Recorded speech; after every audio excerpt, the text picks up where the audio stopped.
तो ये हमारे पास एग्जांपल है, एग्जांपल नंबर 6, जिसमें हम लोगों ने नॉर्मल लॉस और अब नॉर्मल लॉस की जो प्रोसेस अकाउंट में ट्रीटमेंट है और जो उसकी एंट्रीज है वो उसको हम लोगों ने अंडरस्टैंड करना है। तो वो कह रहा है कि a product passes from process A and process B before being finish product, material issued to process A amounted to rupees 30,000, direct labour cost incur was rupees 25,000, manufacturing overhead absorbed by rupees 9,000। ये उसने हम लोगों को cost की information provide कर दी है। वो कहता है कि normal loss anticipated was 10% of input. अगर हम लोगों को इनपुट मालूम होगी तो हम लोग उसका 10% लेंगे तो हमारे पास नॉर्मल लॉस आ जाएगा। वो कह रहे हैं 4,250 units of output were produced, ये हमारे पास एक्चुअल आउटपुट आ गई। And transferred out from process ए, तो जो प्रोसेस ए से हमारे पास ट्रांसफर्ड आउट हो रहे होंगे वो प्रोसेस बी में इन हो रहे होंगे। There were no opening stock, input raw material issue to process A were 5,000 units. तो ये हमारे पास इनपुट यूनिट्स आ गए। वो कह रहे हैं scrap value of loss units is 1 per unit. तो यहाँ पे हमारे पास इनपुट अवेलेबल है, इनपुट का हम लोग 10% लेंगे तो हमारे पास आ जाएगा नॉर्मल लॉस, तो वो आ गया 500 यूनिट्स। ओके जी। तो अब हम लोग बनाते हैं अपना प्रोसेस अकाउंट। तो यहाँ पे मैं अपना प्रोसेस अकाउंट ज़रा ड्रा कर लूँ। तो मैंने कहा ये मेरे पास है प्रोसेस, तो ये नहीं, ये मेरे पास आ गया प्रोसेस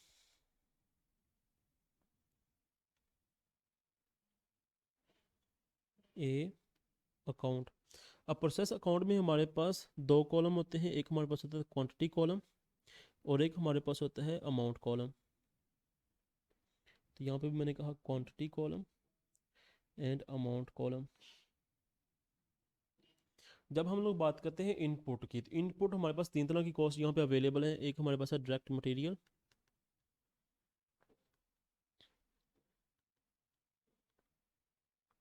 वो हमारे पास कितना है, वो हमारे पास है 30,000, ये उसने लिखा आप लोगों के सामने। वो कह रहा है, और हमारे पास यूनिट्स कितने हैं, यूनिट्स हमारे पास है 5,000 और कॉस्ट कितनी है 30,000। इसके बाद हमारे पास है डायरेक्ट लेबर, वो हमारे पास है 25,000 रुपीज़। और फिर हमारे पास है अब्जॉर्ब्ड एफर्ट्स, तो हमेशा हम लोग यहाँ पे अब्जॉर्ब्ड ही लेंगे, एक्चुअल नहीं लेंगे। तो वो हमारे पास है 9,000। तो इस तरह हमारे पास ये डेबिट साइड कंप्लीट हो गई। तो मैंने कहा ये आ गया 5,000 और ये हमारे पास हो गया 64,000। फिर हम लोग कहते हैं कि नॉर्मल लॉस के यूनिट्स कितनी हमारे पास हैं, 500 यूनिट्स हैं। और हमारे पास क्रैप वैल्यू कितनी है 1, तो हम लोग 500 यूनिट्स को मल्टीप्लाई करेंगे 1 से, तो हमारे पास उसकी अमाउंट आ गई 500। इसके बाद अगर हम बात करें कि हमारे पास एक्सपेक्टेड आउटपुट कितनी है, तो वो हमारे पास फार्मूला अवेलेबल है, इनपुट यूनिट्स माइनस हमारे पास नॉर्मल लॉस के यूनिट्स। तो इनपुट के यूनिट्स हमारे पास है 5,000 और जो नॉर्मल लॉस की यूनिट्स है वो है 500। तो हम लोगों ने कहा हमारे पास एक्सपेक्टेड आउटपुट आ गई 4,500 यूनिट्स। ये हम लोग एक्सपेक्ट कर रहे हैं। तो अगर हम लोग इसको कंपेयर करते हैं एक्चुअल आउटपुट के साथ, एक्चुअली कितने यूनिट्स हमारे बन रहे हैं, वो हैं 4,250 यूनिट्स। एक्सपेक्ट हम लोग कर रहे थे 4,500, प्रोड्यूस एक्चुअली कितने हुए 4,250 यूनिट्स। तो हम लोगों ने कहा यहाँ पे हमारे पास 20, तो यहाँ पे हम लोगों ने कहा हमारे पास 250 का आ गया, 250 यूनिट्स का आ गया अब नॉर्मल लॉस। ठीक है, तो यहाँ पे हमारे पास क्रेडिट साइड पे आ गया अब नॉर्मल लॉस, कितने यूनिट्स हैं 250। अब यहाँ पर इनकी कॉस्ट हम लोग बाद में चार्ज कर लेंगे। और फिर हम लोग इनका ट्रांसफर्ड टू बी, कितने यूनिट्स ट्रांसफ़र कर रहे हैं ये बच्चे, ये यूनिट्स ट्रांसफ़र कर रहे हैं 4,250। तो ये हमारे पास क्वांटिटी कॉलम तो होगा कंप्लीट, डेबिट साइड और क्रेडिट साइड हमारे पास, डेबिट साइड और क्रेडिट साइड हमारी होगी इक्वल। अब हम लोगों ने कॉस्ट चार्ज करनी है, तो यहाँ पे हम लोग सबसे पहले फाइंड कर लेते हैं कॉस्ट पर यूनिट। तो उसका हमारे पास फार्मूला क्या है, हम लोग कहते हैं input cost minus normal loss scrap value divided by expected output.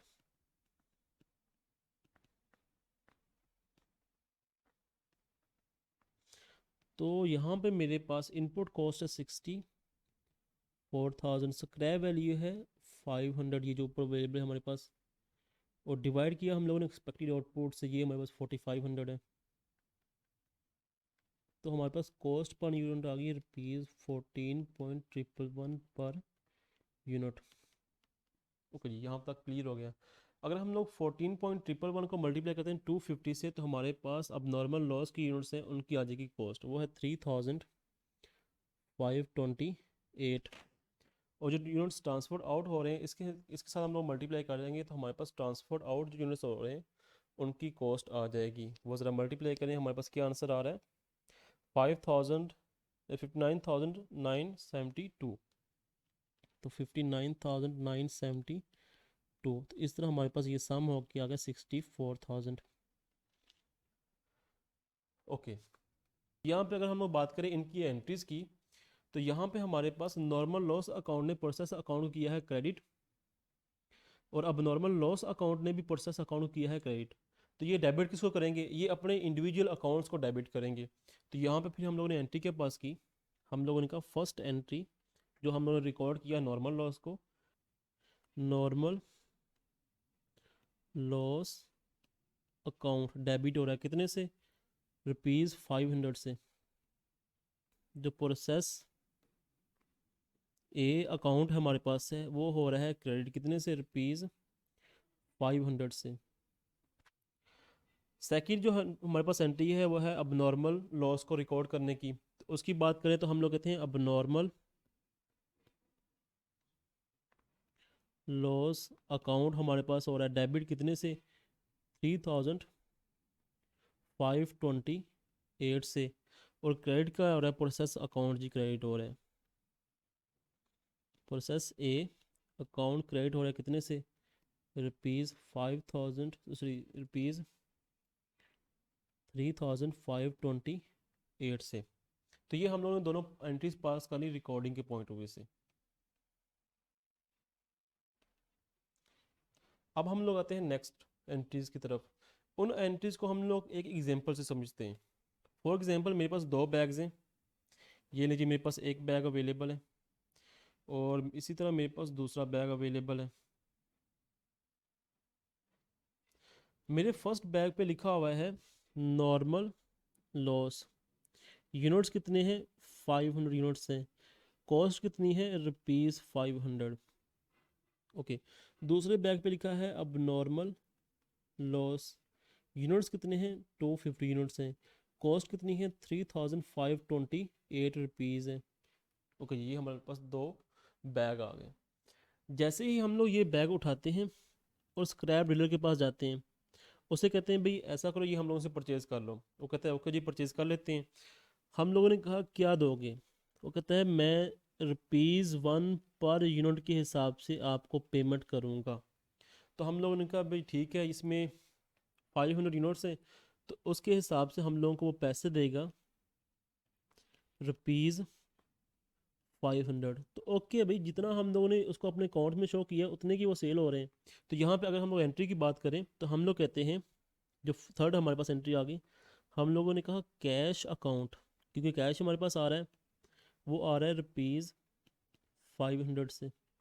Okay जी, जब हम लोग बात करते हैं क्रेडिट साइड की, तो हम लोग कहते हैं नॉर्मल जो लॉस है उसके यूनिट सेल हो रहे हैं, आउट हो रहे हैं, तो हम लोगों का नॉर्मल लॉस अकाउंट वो हो रहा है ₹500 से क्रेडिट हो रहा है। ये एंट्री हमारे पास होगी। जैसे ही हम लोग दूसरा बैग जिस पे लिखा हुआ है अब नॉर्मल लॉस, वो उठाते हैं और स्क्रैप डीलर के पास जाते हैं। हम लोग कहते हैं भी हम लोग सेल करना चाह रहे हैं, वो कहते हैं कि मैं इसकी पेमेंट करूँगा ₹1 पर यूनिट के हिसाब से। तो हम लोग कहते हैं, हिसाब लगाते हैं भाई, अगर 1 के हिसाब से ये हम लोग से परचेज़ करता है, तो हमारे पास यूनिट्स हैं 250 यूनिट्स हैं, ले जी 250 यूनिट्स हैं, और 1 के हिसाब से तो ये हम लोगों को पैसे दे रहा है 250। और हम लोग तो ना करो भाई, हम लोगों ने इसको रिकॉर्ड किया 3528 से, और आप हम लोगों को सिर्फ 250 रुपीज़ दे रहे हो। ऐसा ना करो। तो वो कहेगा भाई आप इसको जितनी मर्जी अमाउंट से रिकॉर्ड कर लें, आप इसको 1 लाख का रिकॉर्ड कर लें,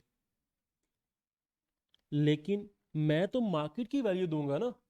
और मार्केट की वैल्यू है स्क्रैप के लिहाज से ₹1 पर यूनिट, और मैं 250 का आप लोगों से लूँगा, इसके अलावा मैं नहीं लूँगा। तो हम लोग कहते हैं चलो ठीक है भाई, ले लो। जब हम लोग बात करते हैं एंट्री की, तो हम लोग कहते हैं कि हम लोगों को कैश कितना आ रहा है। तो हम लोग कहते हैं कैश हम लोगों को आ रहा है 250। कितने यूनिट सेल करने से? 250 यूनिट सेल करने से। जब हम लोगों ने यूनिट सेल कर दिए सारे अब नॉर्मल लॉस के यूनिट्स, तो उसकी कॉस्ट को भी हम लोगों ने क्रेडिट करना है। तो हम लोग कहते हैं अब नॉर्मल लॉस अकाउंट कितने से क्रेडिट कर रहे हैं हम लोगों का? भाई जितनी उसकी कॉस्ट है 3528 से। तो ये डेबिट साइड और क्रेडिट साइड हमारे पास इक्वल नहीं है, तो इसको बैलेंस करना है। तो हम लोग कहेंगे बैलेंस हम लोग करने के लिए प्रॉफिट एंड लॉस अकाउंट को रिमेनिंग अमाउंट चार्ज कर देंगे जो हमारे पास लॉस आ रहा है। तो हम लोग का बैलेंसिंग अमाउंट आ गई ₹3000 और 278। तो ये हम लोगों ने दूसरी फोर्थ एंट्री भी पास कर ली। तो ये थी हमारे पास इसकी एंट्रीज। और जब हम लोग बात करते हैं इसके इंडिविजुअल अकाउंट्स की, तो हम लोग कहते हैं भाई नॉर्मल लॉस का जो अकाउंट है उसको यहाँ पे ड्रा कर लेते हैं, और यहाँ पे हम लोग ड्रा कर लेते हैं अब नॉर्मल लॉस का अकाउंट। ओके जी, तो ये हमारे पास है नॉर्मल लॉस अकाउंट, और ये हमारे पास है अब नॉर्मल लॉस अकाउंट। ओके। तो जब हम लोग फर्स्ट एंट्री की बात करते हैं तो नॉर्मल लॉस अकाउंट डेबिट हुआ था कितने से? 500 से। तो हम लोगों ने कहा प्रोसेस अकाउंट का हम लोग यहाँ पे रेफरेंस देंगे। कितने यूनिट्स? 500 यूनिट्स। कॉस्ट कितनी थी? 500 ही। लेकिन जब हम लोग थर्ड एंट्री पास की तो हम लोगों ने इसको सेल करके कैश ले लिया, तो वो हमारे पास कैश अकाउंट आ गया कितने से? 500 यूनिट सेल किए, और हम लोगों को अमाउंट आएगी ₹500।